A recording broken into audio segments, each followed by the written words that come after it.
ये फजूल सा ड्रेस उतारने जा रही हूँ मैं। हाथ छोड़ मेरा। तो होती कौन हो मेरे ड्रेस को बुरा कहने वाली? आप बोलो। अरे यास्मीन, एलिफ कोई चोर नहीं है।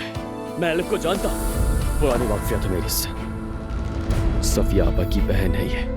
इंसान जब अपनी मोहब्बत को किसी और के साथ देखता है तो उसे बुरा तो लगता है, ये फितरी है।